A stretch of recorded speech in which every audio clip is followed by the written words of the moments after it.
Bueno, muy buenas tardes, bienvenidos, muchas gracias por venir a esta nueva función de La Nave de los Sueños acá en la Biblioteca Nacional. Estamos empezando el mes de En septiembre. septiembre y seguimos con los documentales. Seguimos con los documentales. Vamos a tener este mes, vamos a hacer un poquito de venta, como Sí. se dice.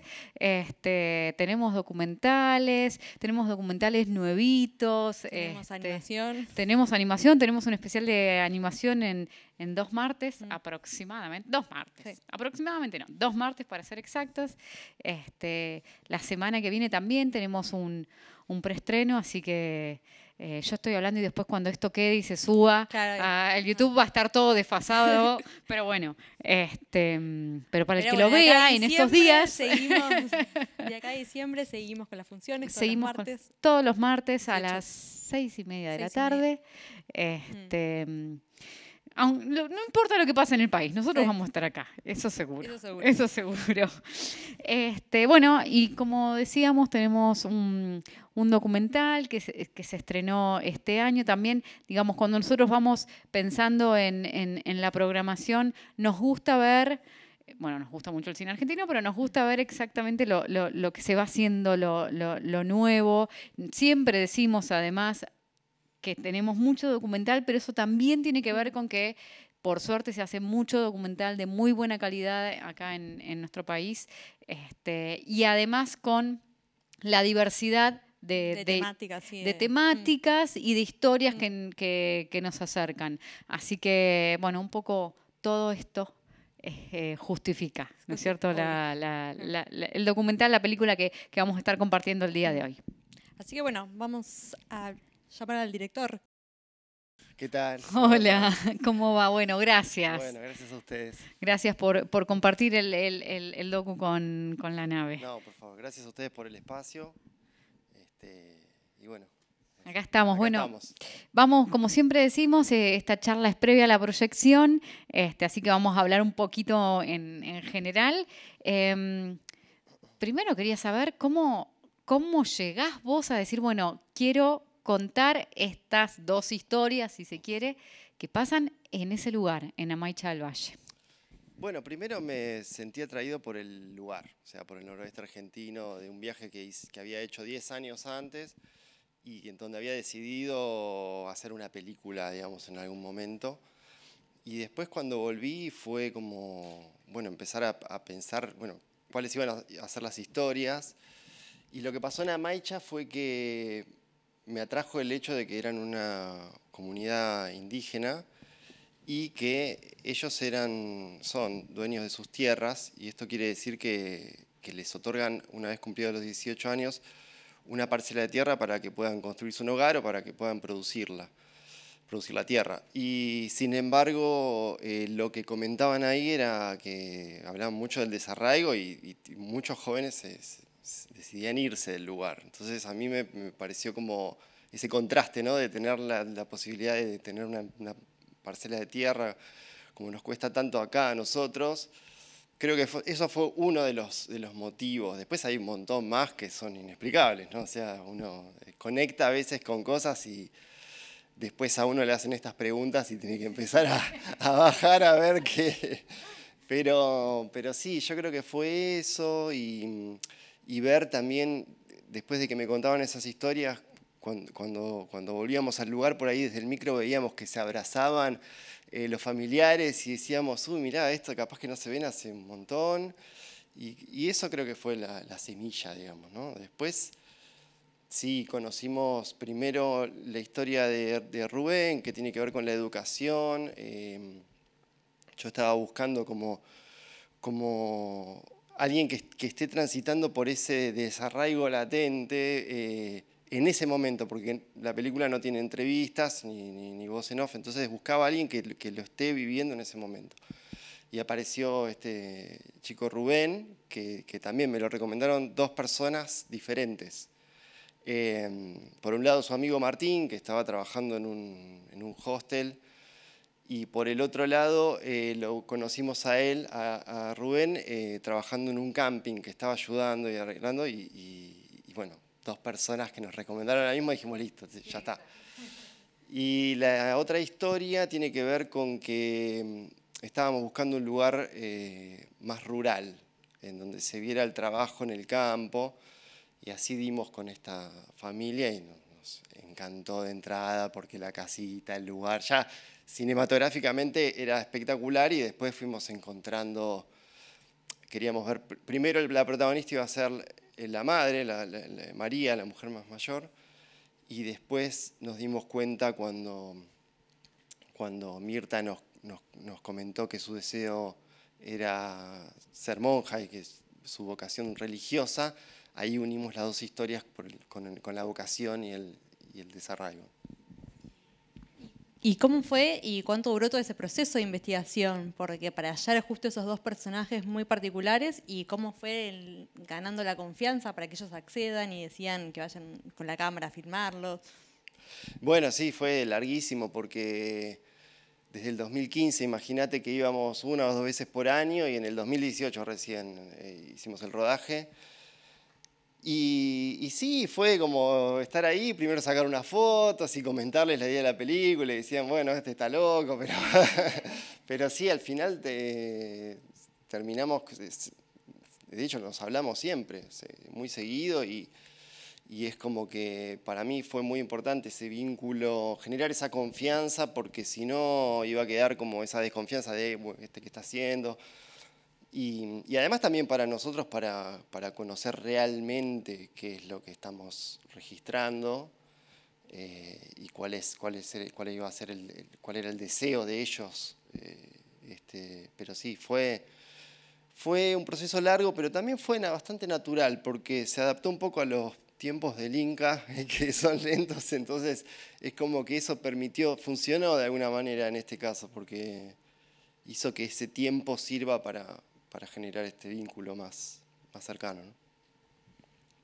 ¿Y cómo trabajaste o cómo trabajaron el guión? Siempre pienso, ¿no?, en el tema del guión para un documental, digamos que uno puede tener ideas o, bueno, depende de la investigación que hayas hecho, la historia que querés contar, digamos, pero bueno, eso después cómo se va modificando también en el momento mismo en el que uno está ahí y empieza a registrar esas imágenes. Y bueno, ahí me ayudó mucho Noé Garín, que está por ahí.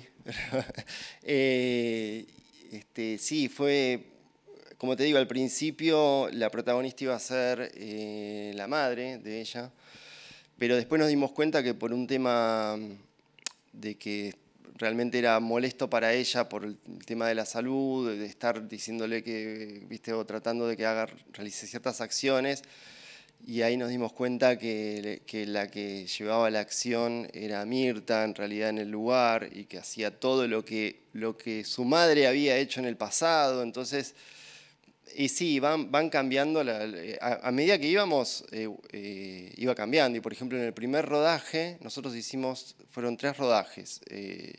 Los 2 primeros fueron de 3 semanas y el último fuimos solo con el director de fotografía de 5 días. Y el primer rodaje fue todo improvisado. Dijimos, vamos a grabar registrar el cotidiano de ellos. Y con ese material después volvíamos y reescribíamos, porque decíamos, che, esto me encantó, ¿cómo podemos hacer que forme parte? Y todo eso fue una construcción que se fue dando a medida que íbamos registrando cosas y hablando con ellos a la distancia todo el tiempo, para saber qué era lo que iban a hacer a continuación, si Rubén iba a hacer las prácticas docentes, si se iba a poder registrar eso.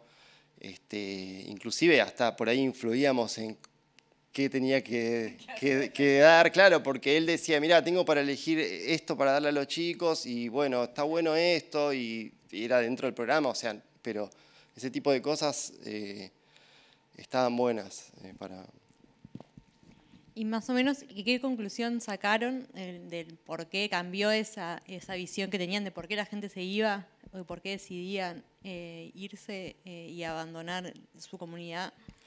Y la conclusión que saqué yo es que ellos son personas como cualquier otro que tienen deseos y que no tienen nada que ver por ahí con el lugar en donde viven, y si tiene una vocación muy fuerte o tiene unas ganas de hacer determinada cosa, no por eso tiene que quedarse por más que a uno le regalen algo, o sea, si el deseo es otro, es eso. Es como, bueno, ellos tenían que decidir entre quedarse con sus familias o seguir su vocación y de alguna manera terminen decidiendo su vocación, ¿no? Pero bueno, igual es una decisión difícil, ¿no? La verdad es que no tengo ninguna conclusión, pero bueno. Sí, yo creo que es una peli que nos deja pensando en un montón de cosas. Sí. Yo también te preguntaba lo del guión porque digo con la historia de Mirta, ¿no? Sí, Es de Mirta. A mí se me aparecen un montón de temas ahí. Digo, bueno, el lugar de los cuidados, el lugar de las mujeres, el lugar de la vida y de las costumbres, ¿no? Que se hacen en determinados lugares que nosotros desde acá, desde la ciudad, claramente desconocemos. Digamos, hay un montón de cosas que me parece que está bueno y que surgen a partir de la peli. Y un poco también en relación con eso te quería preguntar por los tiempos, porque es una película que se detiene muchísimo, que tenemos esos planos, ahora lo van a ver y los van a disfrutar, esos planos fijos, pero que me parece que valen la pena también para apreciar el paisaje. Pero bueno, esto, si el ritmo también lo tenías en claro o fue algo que te fue pidiendo mismo la historia, digamos. Sí, la verdad que me lo pidió la historia. Es más, en el guión había mucho más dinamismo y mucho más, sí. En determinado momento me di cuenta que tenía que respetar los tiempos que yo percibía en el lugar y que también los tiempos de ellos. Y lo mismo pasó con el tema del sonido, porque es una peli que no tiene música extradiegética, digamos, y es porque esa decisión fue porque cuando todo el tiempo que estuvimos ahí, no escuchábamos música. Y ellos sí, por ahí escuchaban la radio, pero no es que estaban, viste, no. Entonces al principio sí, la idea también en el guión era usar la caja coplera o usar como todo eso, pero después es como que al probarlo me di cuenta que no encajaba con lo que ellos vivían. Y entonces ahí me pareció más importante buscarle la vuelta desde los sonidos del lugar y hacer también me pareció más valioso porque es un retrato documental también desde el sonido del lugar, no solo de la imagen, sino también desde el sonido, que muchas veces la música te lo tapa eso, ¿no? Sí, además me parece que está bueno para tenerse mirar. ¿Y cómo lograron el tema del sonido? Porque tiene un trabajo muy, bueno, ahora cuando la vean, que se escucha, y lo lindo también de verlo en pantalla grande y que se escuche tipo desde el agua hasta las piedritas cayendo. Sí, muy bien. Bueno, yo soy sonidista también y trabajé en otras pelis también del noroeste. Y bueno, me fui armando una librería de sonidos, pero sí, no, fue difícil la verdad, el tema de los vientos y de encontrar que no sea todo igual, ¿no? Porque uno dice, bueno, un viento, pero no, cada lugar tiene su sonido. Lo que sí tiene muy bueno este lugar en Amaicha que es muy silencioso, entonces eso me permitía tener una calidad en el registro de los diálogos, casi como de un estudio, ¿no? En algunos momentos, cuando no había viento. Bueno, esto porque yo además de hacer la dirección hice el sonido directo en el lugar. Entonces, hay muchos planos que son cerrados y eso tiene que ver también porque por ahí a mí me permitía no tener que estar con la caña. Y entonces poder estar con el micrófono más cerca y poder ver al mismo tiempo lo que el encuadre. Pero bueno, sí, fue un trabajo bastante largo también. ¿Qué crees vos que te da hacer y pensar en hacer cine documental? ¿Qué te genera, qué te da a vos? Y a mí yo creo que es como una especie de terapia, ¿no? Como que al momento de elegir esta historia que tiene que ver con el desarraigo y la vocación, también es como, por un lado es como que uno siente que está mostrando quizás otras realidades, pero por el otro también hay algo interno en donde uno está trabajando de cierta temática que de alguna manera es relevante para uno. Y bueno, sí, es eso, no sé. Sí. Bueno, ¿qué circulación tuvo la peli?